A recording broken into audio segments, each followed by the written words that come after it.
akamaramaza ntikazokwigira kareka kuba hano mu gihugu cacu. Mbega muri kano kanya ko mbona Yafusa Mose yagandaguwe, abamugandaguye bakaba bari ngaha turi kumwe bidegemvya, bari mu nzego z'igihugu, bari mu nzego z'umutekano. Mwumva none Sebarundi yoba ariko afasha iki mu gihe umuntu nk'uyu yagandaguwe akagandagurwa n'abantu? N'ubu nyene ngaha turi kumwe bari mu nzego z'igihugu, nk'akarorero nobaha nka Niyorugira Felix, n'umukomiseri mbere ubu uye afise ipete nibaza ya koroneli. Ikigira kabiri, abamugandaguye bo mu nzego z'iperereza, mu gipolisi no mu gisirikare turi kumwe ngaha baridegemvya.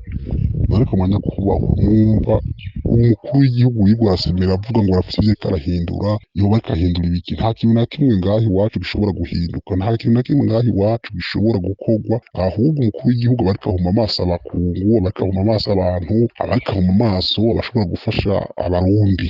Kuko ndabaha akarorero, Felix Koloneli ari ngaha, Desire ari ngaha, Mbavu ari ngaha, n'abandi bakoze iri bara turi kumwe ngaha, bari mu nzego z'igihugu. None gute mukuru w'igihugu niba akeneye amatohoza atofata abo bantu akaba ariyo akora ku matohoza? Ntibari ngaha mu nzego z'igihugu, sibo yirirwa arakoresha.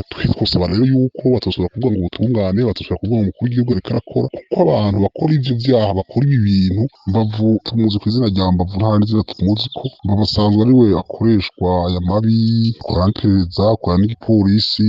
N'ubu turi kumwe, mukaba n'uwundi yitwa Desire. Uyu Desire nawe nyene yahora akoreshwa n'iperereza n'igipolisi, yahora ari umushoferi wa Colonel Berta mw'iperereza yabaye DDI. Ni ukuvuga ubu Desire yaromotse mu gihugu ca Tanzania, niyo twumva ngo ari n'Imana gusa, kuko abantu bagiye bakoresha ibintu vy'amafuti, benshi muri bo barataye baromuka, abandi barishwe.